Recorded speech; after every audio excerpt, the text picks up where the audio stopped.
सांसद श्रीमती भारती पारधी ने सरेखा railway crossing पर बन रहे अंडरपास का निरीक्षण किया। साथ ही उन्होंने पाया कि अंडरपास बनकर अब तैयार हो गया और कुछ लोग तो यहां से आना जाना भी उन्होंने शुरू कर दिया है। तो उनका मानना था कि यदि व्यवस्था को बनाते हुए जल्द ही एक ओर से आवागमन शुरू करने की बात उनके द्वारा कही जा रही है। तो वहीं ग्राम पंचायत कोसमी के 2 प्रस्तावित मार्गों का उनके द्वारा निरीक्षण किया गया। वहीं बंदर झिरिया से लगे ग्राम पंचायत कोसमी के वार्ड क्रमांक 4 का भी उन्होंने निरीक्षण किया। आपको बता दें कि सांसद श्रीमती भारती पारधी ने सोमवार को शाम 4 बजे निर्माणाधीन अंडरपास ब्रिज का निरीक्षण किया, जिसमें अंडर ब्रिज तो तैयार हो गया लेकिन उसका रंग रोगन और शेड निर्माण नहीं हो सका है, जिससे आवागमन के शुरू करने की मांग सांसद के निरीक्षण के दौरान कोसमी वासियों ने की। शहर में सरेखा रेलवे और ब्रिज के निर्माण के चलते आवागमन में लोगों को खास परेशानियों का सामना करना पड़ रहा है। खासकर स्कूली बच्चे से लेकर रोजाना ही यहाँ से आवागमन करने वाले लोग परेशान हैं। और ब्रिज निर्माण के चलते सर्विस रोड नहीं बनने से उखड़ी सड़क पर चलने से अक्सर दुर्घटना की आशंका बनी रहती है, जिसे देखते हुए अंडरपास ब्रिज के बन चुके रास्ते से आवागमन को शुरू करने की मांग सरपंच प्रतिनिधि गगन नागपुरे ने सांसद से की। इस दौरान लोगों ने भी उन्हें सरेखा रेलवे और ब्रिज से गुजरने के दौरान हो रही घटनाओं को लेकर बताया। अंडरपास ब्रिज को लेकर नागरिकों की मांग के बावजूद सांसद ने कहा कि इसकी शुरुआत रेलवे मंत्रालय की अनुमति से ही संभव है, जिसको लेकर वह चर्चा करेगी। इस दौरान उन्होंने अंडरपास ब्रिज निर्माण ठेकेदार से अंडरपास ब्रिज में एक ओर से आवागमन और रात में शेड का निर्माण का सुझाव दिया, तो ठेकेदार ने इसकी इजाजत बिना रेलवे डिपार्टमेंट के परमिशन के संभव नहीं होने की भी बात कही। उसके बाद सांसद के द्वारा ग्राम पंचायत कोसमी के 2 मार्गों का निरीक्षण किया गया, जहां ग्राम पंचायत सरपंच प्रतिनिधि के द्वारा बताया गया कि मार्ग को थोड़ा परिवर्तित किया जाता है और पक्का मार्ग बनाने के लेकर चर्चा भी की गई।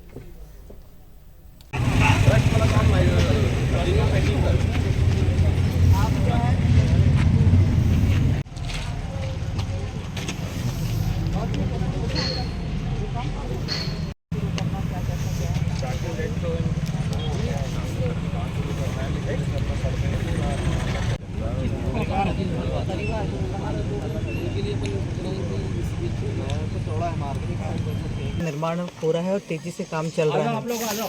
बहुत दिन से प्रतीक्षित था हमारा अंडरपास का काम चल रहा था और वो पूर्णता की ओर है और उसके शुरू नहीं होने के कारण यातायात में परेशानियों का सामना भी करना पड़ रहा है नागरिकों को।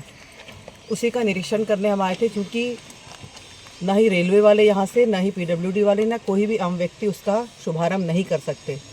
रेलवे का काम को इतने आसानी से शुरू करने का अधिकार यहाँ के स्थानीय लोगों को नहीं होता है। डीआरएम से बात करके डीआरएम भी अप्रूवल भेज के ऊपर ही परमिशन लेता है।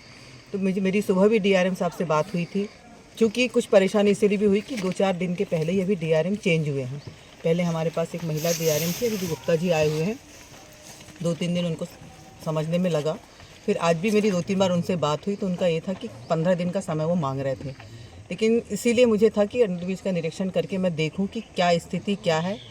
तो जो मैंने वहां जाकर देखा कि प्राय जो काम है वो हो चुका है।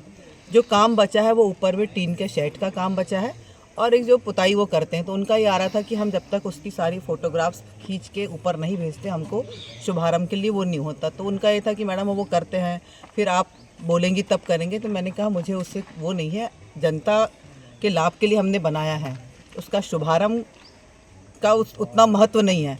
जनता आने जाने लगी कि उसी दिन से शुभारंभ हो जाएगा। और मैंने उनसे कहा है कि एक साइड का हम शुरू करें, एक साइड का भी हम शुरू करते हैं तो बहुत कुछ हमारा यातायात वहाँ से हो जाएगा, तो इधर का दबाव कम हो जाएगा। तो उन्होंने उसके लिए बोला है कि मैं बात करके बताता हूँ। एक सुझाव हमने ये भी दिया कि दिन भर हम उसको शुरू रखें और रात को थोड़ा रोक के फिर जो शेड वाला काम है, टीन का काम है, क्योंकि ये सही है कि शेड का काम यदि अगर होता है तो आवक जावक यदि चलती रहेगी तो काम करने में उनको परेशानी है। कभी कोई नया हादसा हो जाएगा तो एक गलत मैसेज जाएगा और ठीक नहीं है। तो उसमें एक बात हम कर सकते हैं कि रात के समय काम को, उस रोड को उसको बंद करके रात में वो काम करें और दिन के समय तो डेंटिंग पेंटिंग का काम हो जाएगा।